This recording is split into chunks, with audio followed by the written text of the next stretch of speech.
I'm Trinidadi, and let's queer up the world view. Uganda shuts down LGBTQ plus rights group before vote. A major human rights organization supporting LGBTQ plus people in Uganda has been ordered to shut down just days before the country's national election. Chapter Four Uganda, known for defending civil liberties and queer rights, had its operating permit suspended with immediate effect by the National Bureau for Non-Governmental Organizations under the Ministry of Internal Affairs. The shutdown came ahead of an election won by longtime President Yoweri Museveni, who secured 70% of the vote amid reports of violence. Opposition leader Bobi Wine alleged the result involved fake results and ballot stuffing. Authorities, however, claimed that intelligence information showed Chapter 4 was involved in activities, quote, prejudicial to the security and laws of Uganda, end quote, a charge the organization strongly disputes. In a statement, Chapter 4 said, quote, we consider this suspension unjustified and are pursuing all available administrative and legal measures to restore our operational status as soon as possible, end quote.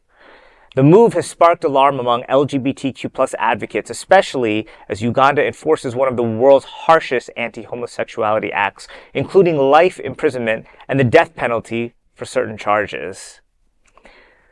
Well, if it doesn't feel like our own country is mimicking the same policies as what's going on in Uganda, there was no specific charge, just saying that, we just think that you're somehow not on the up and up. Well, what's the charge? Did they stuff a ballot?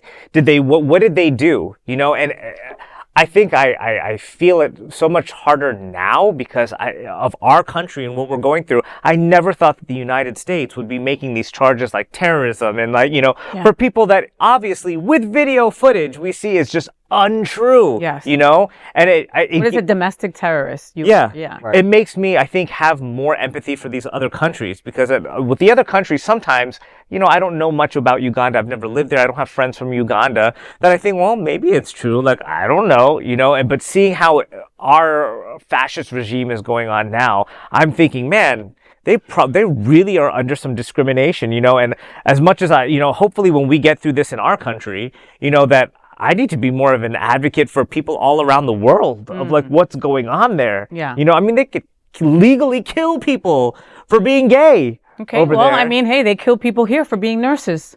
Sure. And yes, I said that. Yeah. Okay. So, Uganda already criminalizes LGBTQ plus people for just being themselves, right? So this move sends chills down my spine because, when government shuts down LGBTQ advocates, that's all control. Mm-hmm. It's all control, and Trump takes a page out of these countries' rule books as to how he wants to treat us, Yeah. So it scares me. It's crazy. They don't have the First Amendment right, freedom of speech. So there's that. But how sad is it? Then, at what point do you become an advocate for anything? Because if you don't go against the government, then all of your efforts is pointless. It's sad to see that even here in the States, but then to see it overseas too, because we have a whole lot more rights than, with everything being stripped from us, we still have a whole lot more rights than some of these people globally. The anti-homosexuality training, really? You have to get anti-homosexuality training? But yeah, for this group to just be targeted just because the government chooses to. And I think it's the importance of America. We have been such a feared superpower around the world for so long that whatever we do does influence every other country. Whatever movies we put out, whatever music we put out, we're so influential in the way that we can, I truly believe that we help some of these other countries that are falling into this kind of anti-LGBT, fascist regime. If we take care of ourselves and we show in our country what we need to do and set an example, other countries do somehow follow along. They want to trade with us. They want to do business with us. They want aid from us, and we really have to fight it here. And I think that's a huge key to helping around the world.